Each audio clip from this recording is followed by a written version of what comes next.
شروع کرتی ہوں اللہ کے نام سے جو بڑا مہربان نہایت رحم کرنے والا ہے۔ مناقب علی میں علامہ ابن جوزی لکھتے ہیں کہ حضرت عمر فاروق جب خلافت کی مسند پر بیٹھے تو انہوں نے یہ بات کس وقت کہی تھی کہ میں اس مشکل وقت سے اللہ تعالیٰ کی پناہ چاہتا ہوں جس کے حل کرنے کے لیے مولا علی شیر خدا میرے پاس موجود نہ ہوں۔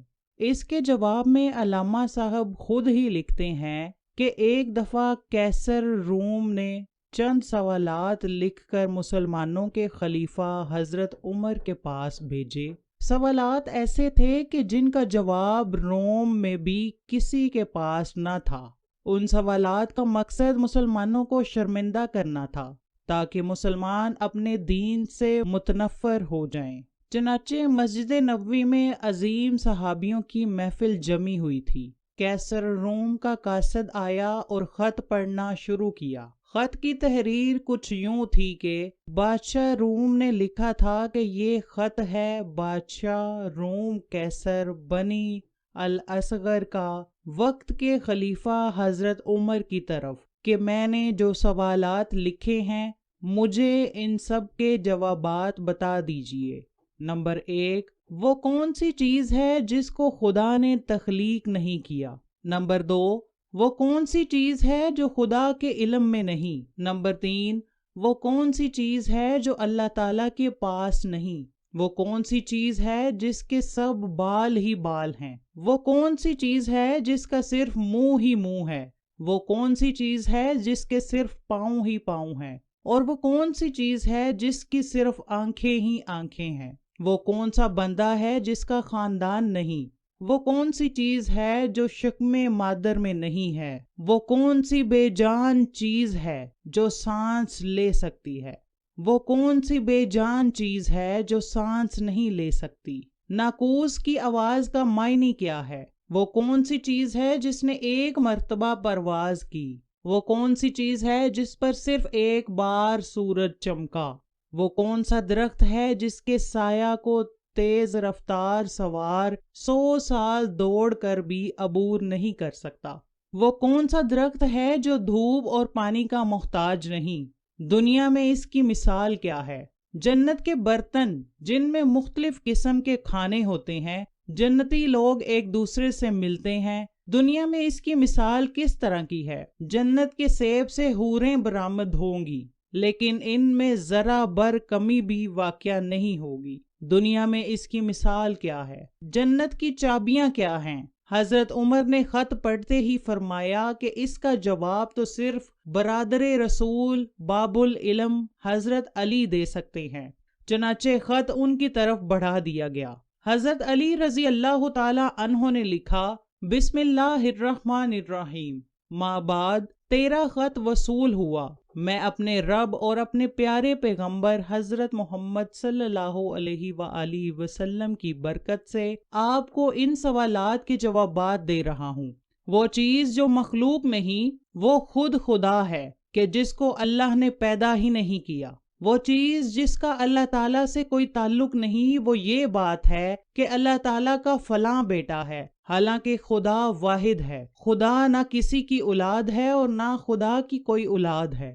وہ چیز جو اللہ تعالیٰ کے پاس نہیں وہ ظلم ہے۔ اللہ تعالیٰ کا فرمان ہے کہ خدا اپنے بندوں پر کبھی ظلم نہیں کرتا۔ وہ چیز جو صرف بال ہی بال ہیں وہ ہوا ہے۔ وہ چیز جس کا صرف منہ ہی منہ ہے وہ آگ ہے، اور وہ چیز جس کے صرف پاؤں ہی پاؤں ہیں وہ پانی ہے۔ وہی چیز جس کی صرف آنکھیں ہی ہیں وہ سورج ہے۔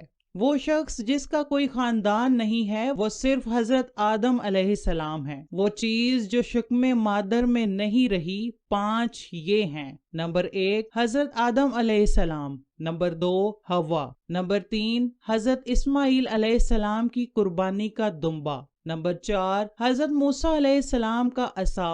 اور نمبر 5، حضرت صالح کی اونٹنی، وہ بے جان چیز جو سانس لیتی ہے وہ صبح ہے۔ ناقوس کی آواز کے معنی یہ ہیں، حق ہے، ٹھہرو ٹھہرو، خدا عادل ہے اور وہ سچا ہے۔ کوہ طور پر وہ پرندہ جس نے ایک مرتبہ پرواز کی تھی، دریائے نیل کی سرزمین پر سورج ایک بار چمکا ہے۔ جس جگہ پر حضرت موسیٰ علیہ السلام نے اپنا عصا مبارک مار کر رستہ بنایا تھا، وہ درخت جس کو میں اگر تیز رفتار کے ساتھ بھی چلوں تو 100 سال تک بھی پار نہیں کر سکتا، وہ شجر توبہ کا درخت ہے جس کی شاخ جنت کے ہر محل میں جاتی ہے۔ دنیا میں اس کی مثال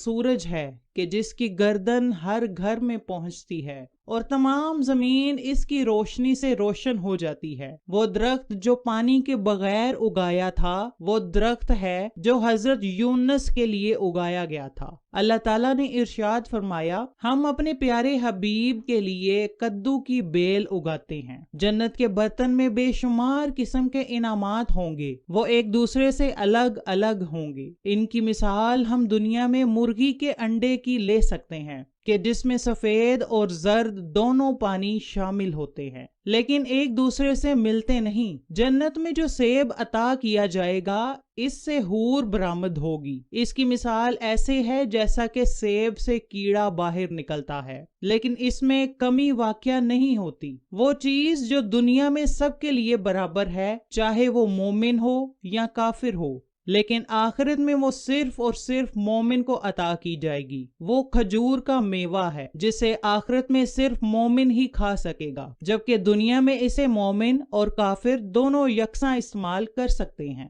جنت کی چابیاں کلمہ توحید ہے۔ ابن مسیب سے مروی ہے کہ خط بادشاہ روم کو ملا، اس نے خط کو پڑھ کر کہا کہ میرے سوالات کے جواب صرف اور صرف خاندان رسول سے ہی مل سکتے تھے۔ پھر دریافت کیا کہ یہ جواب کس اعلیٰ ہستی نے دیے ہیں۔ ایلچی نے جواب دیا کہ ان سوالات کے جوابات مولا علی ابن ابی طالب، جس کو حضرت محمد نے علم کا دروازہ کہا ہے، اس شخصیت نے یہ جواب دیے ہیں۔ یہ خط پڑھنے کے بعد کیسر روم نے حضرت علی رضی اللہ تعالی عنہ کو خط لکھا کہ مجھے آپ کا ارسال کیا ہوا خط مل گیا ہے۔ وہ پڑھ کر مجھے یقین ہو گیا ہے کہ آپ اہل بیت ہیں اور رسالت کا قیمتی خزانہ ہیں۔